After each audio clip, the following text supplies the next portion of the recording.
Auch heute Abend wieder ist eine große Kundgebung und ein Konzert linker Pro-Palästina-Gruppen in der deutschen Hauptstadt geplant. In Berlin-Neukölln sind diese Woche bereits zuvor hunderte pro-palästinensische Demonstranten auf die Straße gegangen. Mit dabei waren auch Philipp Peimann-Engel, Chefredakteur der Jüdischen Allgemeinen, und die FDP-Politikerin Caroline Preisler. Denn beide wollten mit den Demonstranten ins Gespräch kommen und sich anti-israelischen und antisemitischen Positionen entgegenstellen. Wir haben sie dabei begleitet.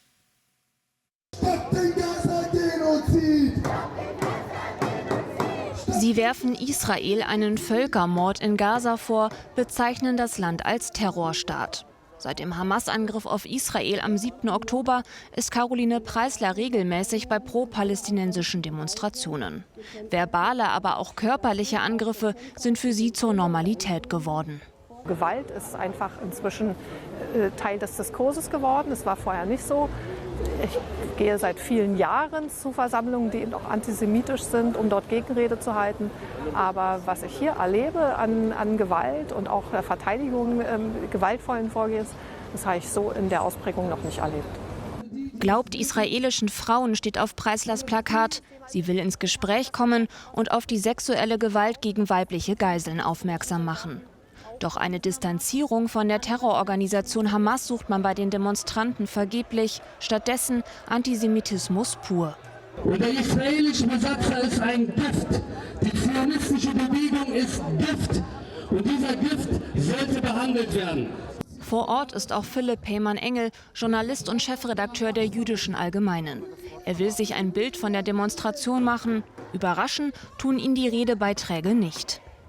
Die Demonstranten, sie hassen Israel, sie hassen Juden. Es handelt sich um israelbezogenen Judenhass. Es gibt von diesen Demonstranten keine Distanz zur Hamas. Es gibt nur Israel-Hass pur und Judenhass pur.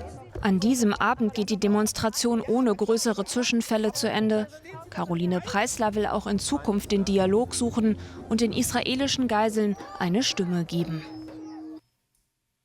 Und jetzt ist sie bei mir im Studio, Caroline Preisler von der FDP, Juristin. Und Sie gehen, ich sag mal dahin, wo es weh tut, auf diese Demos. Schön, dass Sie da sind. Herzlich willkommen. Vielen Dank, dass ich hier sein darf. Und Sie beobachten und diskutieren da eben bei Pro-Palästinenser-Demos direkt vor Ort mit Menschen, die definitiv eine andere Meinung haben als Sie. Wir haben es schon ein bisschen gesehen. Werden Sie noch ein bisschen konkreter? Was für Menschen treffen Sie da und wie begegnen Sie ihnen und die Ihnen?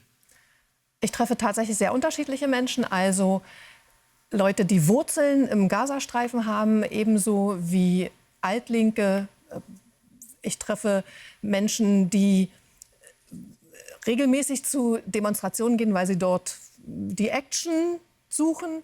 Aber ich habe auch schon NPD-Mitläufer genauso gesehen wie Angehörige des Dritten Weges oder bekannte Linksextremisten. Wie kommen Sie mit denen wirklich, wie tief kommen Sie mit denen auch wirklich ins Gespräch oder fassen die Ihre Anwesenheit auch als Provokation auf? Sie werden da oft ja auch mindestens verbal, wenn nicht schlimmer, angegangen. Zunächst, wenn sich jemand von einem Schild, das sich gegen Vergewaltigung ausspricht, provoziert fühlt, dann ist das, glaube ich, das Problem des Menschen, der sich davon provoziert fühlt.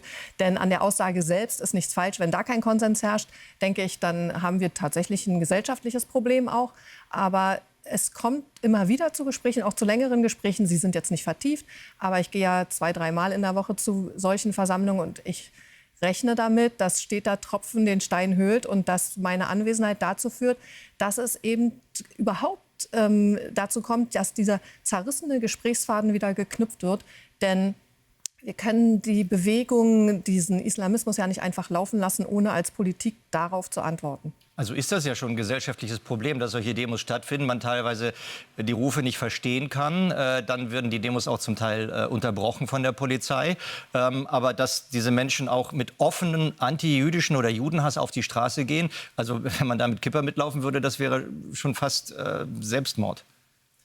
Das ist so. Es gibt immer wieder Menschen, die dort die pro-palästinensischen Akteure, die eigentlich Israel hassende und Juden hassende Akteure sind, unterstützen und auch eine Kippa tragen. Es gibt also auch Jüdinnen und Juden, die sich damit organisieren. Aber ein Austausch oder ein gutes Miteinander mit israelischen Bürgerinnen und Bürgern oder mit Juden sehe ich dort selten. Das Problem ist einfach riesengroß und komplex. Gaza, Israel seit Jahren, seit Jahrzehnten und auch hochemotional. Haben Sie Hoffnung oder welche Hoffnung haben Sie, dass es irgendeine Chance gibt, wenn Sie mit den Menschen reden, dass man irgendwann mal einen Lösungsansatz zumindest finden kann durch diese Gespräche für beide Seiten? Ja, und zwar dann, wenn die Teilnehmerinnen und Teilnehmer dort erkennen, dass ihr Adressat wohl nicht Israel ist. Wissen Sie, seit dem 7. Oktober finden die ganze Zeit Versammlungen statt. Und mir fehlt so ein bisschen die Einsicht, dass die Leute, die dort nach einer Feuerpause und nach dem Frieden rufen, erkennen, dass dafür die Geiseln Gaza verlassen müssen, dass die Geiseln zurückkommen müssen. Sie wundern sich, dass Israel das tut, was es gerade tut im Gazastreifen, aber die gehen einfach nicht nach Hause, bevor sie nicht alle Geiseln zurückhaben. Und wenn ich es schaffe, in unseren Gesprächen die Motivation der Leute auf ihre eigenen Terroristen zu lenken und zu sagen, lasst uns in Ruhe. Hamas geht nach Hause, wir wollen in Gaza Frieden und bitte bringt die Geiseln endlich wieder nach Hause, nach Israel. Dann habe ich schon viel erreicht. Heute Abend gibt es wieder eine Pro-Palästina-Demo hier in Berlin von linken Gruppen mit Konzert und so weiter. Gehen Sie da auch wieder hin? Selbstverständlich. Wissen Sie, was mich an dieser Allianz dort stört? Dort werden Rapper sein, die nicht gerade durch ihre Friedensliebe auffallen. Und die bilden jetzt eine Allianz mit linken Kräften. Und dann haben wir Islamisten und Linke gemeinsam. Ich glaube, das ist eine sehr explosive Mischung. Ich werde also da sein. Wir werden darüber berichten. Ganz herzlichen Dank für Ihre Schilderung und den Besuch hier bei uns im Studio, Caroline Preisler. Ich danke Ihnen.